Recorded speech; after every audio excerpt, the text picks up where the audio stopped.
राजकीय महाविद्यालय बाड़ी द्वारा आयोजित ऑनलाइन क्लासेस में आप सभी का एक बार पुनः स्वागत है। आज हम हिंदी साहित्य के अंतर्गत रीतिकालीन कवि देव की कुछ रचनाएं पढ़ेंगे।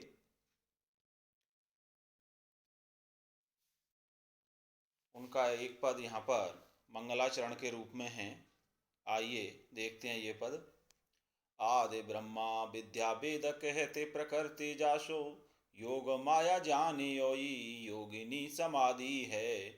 भारती भवानी भुवनेश्वरी मातंगी मात काली, अन्नपूर्णा कपाली अंग आदि है।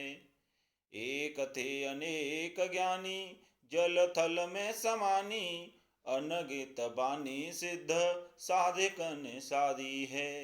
साधारण देवी जो असाधारण रूप सोई, बाधा हरे को देव राधा अब राधी है। रीतिकालीन कवि देव ने यहाँ पर इस पद को मंगलाचरण के रूप में प्रस्तुत किया है और यहाँ पर राधा जी की आराधना की है तथा उनके नाना शक्ति रूपों का उल्लेख कवि देव ने यहाँ पर किया है।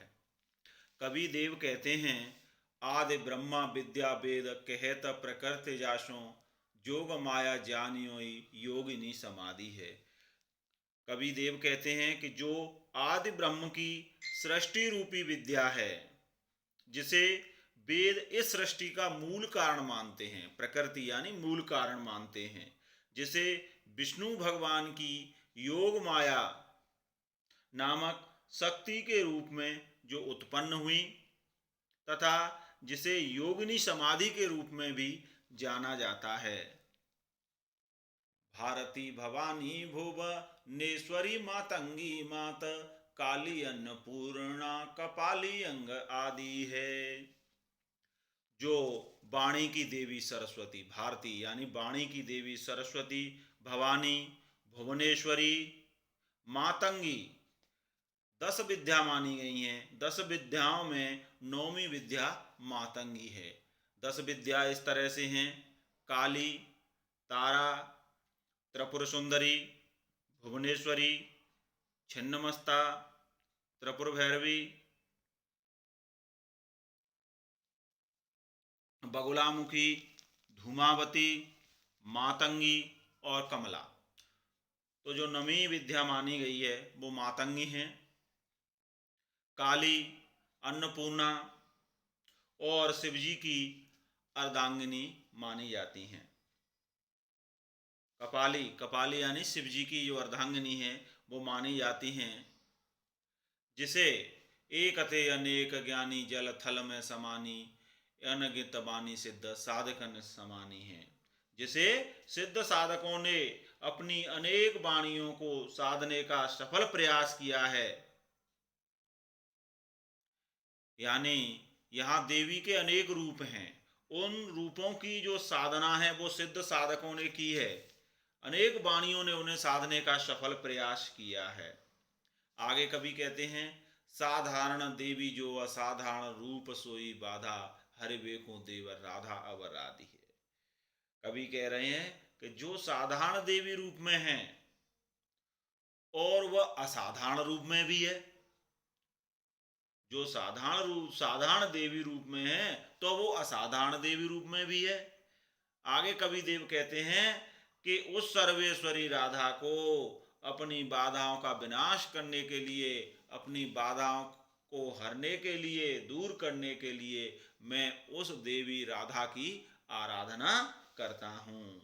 यहाँ पर कवि ने राधा को विष्णु भगवान के पूर्णावतार जो कृष्ण हैं उनकी शक्ति, आद्या शक्ति और विविध देवी अवतारों के रूप में बताया है और अपनी आस्था व्यक्त की है।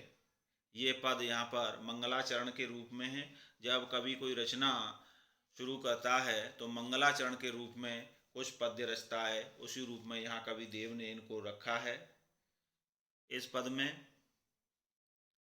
अनुप्रास और उल्लेख अलंकार का प्रमुख रूप से उपयोग किया गया है।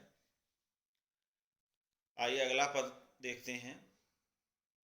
अगला पद कवि का ऋतु वर्णन के रूप में है।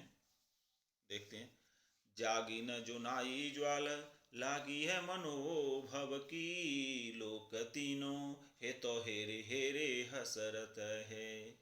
बारे पर परे जल जात जात बरे बरे, बार दिते बाड़ब अनल पसरत है। धरने तिलाई झरे छूटी न भजाए, कहे देव जाहि जोवत जगत हुजरत है। तारे अनगारे ऐसे चमकत चहूँ और, बैरी विधु मंडल बबू को सोबरत है। इस अवतरण में कवि देव द्वारा ऋतु वर्णन किया गया है। वर्षा ऋतु आने पर जो प्रोषित पथ का गृहिणी नायिका है, उसकी वेदनानुभूति को ऋतु वर्णन के साथ साथ यहाँ कवि ने रखा है। यहाँ कवि ने वर्षा ऋतु का जो वर्णन है वो उद्दीपनकारी रूप में किया है। देखते हैं। जागी न जुनाई ज्वाल लागी है मनोभव की, लोक तीनों हे तो हेरे हेरे हसरत है।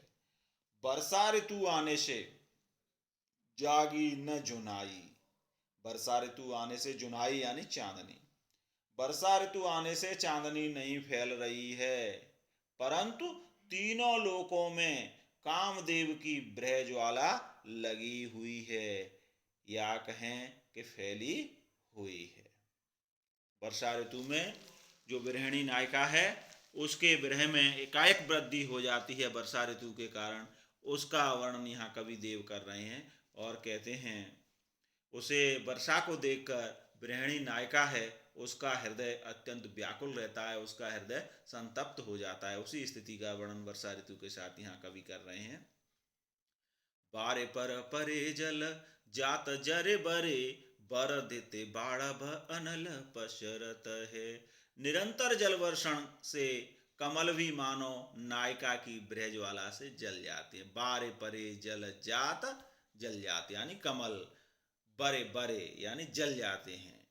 लगातार वर्षा होने से कमल भी नायिका की ब्रह ज्वाला से जल जाते हैं, वे मुरझाने लगते हैं।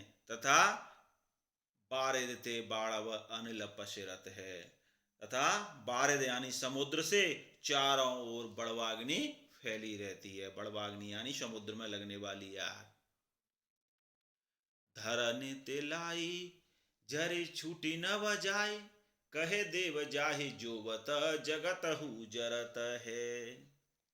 धरती पर जो ब्रहाग्नि की ज्वाला धड़क रही है, जो ब्रहाग्नि की ज्वाला भड़क रही है, वह आकाश तक फैल रही है और बिजली के रूप में वह भय बढ़ा रही है, यानी वो बिजली के रूप में डरा रही है। कवि देव कहते हैं कि आकाश से फैली वह ज्वाला ऐसी लगती है कि वह सभी को तथा धरती को भी जलाने वाली है। आगे कहते हैं, तारे अनगारे ऐसे चमकत चहूँ और, बैरी विधु मंडल भभु को सोबरत है। आकाश में अनगिनत तारे भी चारों ओर कुछ धुंधकले चमक रहे हैं, यानी बादल हो रहे हैं। जो चारे हैं बादल के कारण वो धुंधले चमक रहे हैं। और बैरी विधु मंडल भभु को सोबरत है, तथा ब्रहणियों का बैरी यानी शत्रु कौन? चंद्रमा, वो आग का शोला बनकर जला रहा है, यानी ब्रहणियों का हृदय दग्ध कर रहा है। चंद्रमा को देखकर ब्रहणियां विरह में संतप्त हो रही हैं। यहाँ कवि का लक्ष्य वर्षा ऋतु का उद्दीपनकारी वर्णन करने का रहा है, जो कि गृहिणी नायिका के लिए वर्षा ऋतु है वो संताप को बढ़ाने वाली होती है। यहाँ कवि ने प्रकृति के सभी जो उपादानों का उपयोग किया है वो विपरीत आचरण वाले बताए गए हैं। यहाँ पर कवि ने अलंकारों की बात की जाए तो यहाँ पर अनुप्रास, यमक, परकर और पर्याप्त अलंकारों का कवि ने प्रयोग किया है। कवि ने भाषा की बात की जाए तो ब्रज भाषा का बड़ा ही सुंदर प्रयोग किया है। आज के लिए इतना ही। धन्यवाद।